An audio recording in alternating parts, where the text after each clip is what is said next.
Every day I wear my crown and bathe in tons of milk to keep my skin soft and smooth. After bathing, I send the milk through gargoyle statues down to the poor in the city, but they never know that the milk they fight over is actually my bathwater. Watching the scene below, I can't help but think of my past. I wasn't born noble. I was once a slave in chains, until I was rescued by the king and saw a stunning gaze in his eyes. He brought me to the palace, placed a golden olive wreath on my head and crowned me queen. But I want more. On our wedding night, I chanted a spell and sent him straight to hell without hesitation. I gathered the rebel Black Knights to take full control of the kingdom and threw the young Snow White into the dungeon forever.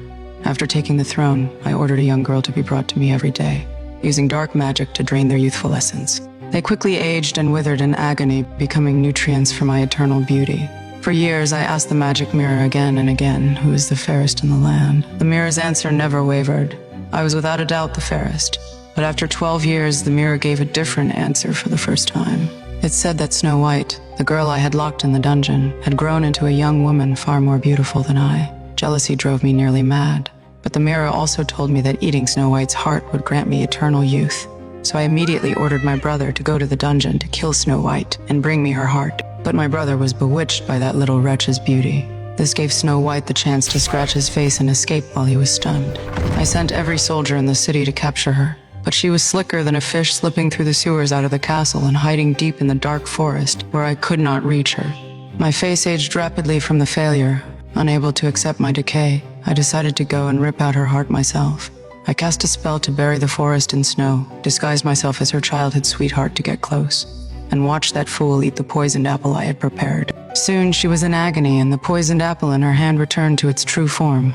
I couldn't wait any longer and revealed my withered face. But just as I was about to take her heart, her helpers arrived at the worst possible moment. I had to abandon the kill, turn into a murder of crows, and flee back to the palace in disgrace. By then I was so aged I was near death. I had to frantically drain the life from the servants I once looked down on to restore my power to its peak. Because I knew that Wretch had been awakened by true love's kiss. She had gathered her followers and was preparing to march against me. Soon, Snow White led her army toward the castle. The dwarfs who had snuck in through the sewers opened the gates for her. I knew our final battle was coming, so I deliberately lured her forces to cut through a path straight to the throne room. I calmly waited for all my enemies to gather, then closed my eyes and unleashed dark magic. Countless jagged black shards formed into a hideous monster and attacked her people. Snow White raised her sword, wanting to avenge her king-father. But how could she possibly stand against me? I wanted her to watch everyone die because of her. I even showed off my body healing instantly in the flames, making her understand I was invincible. I was ready to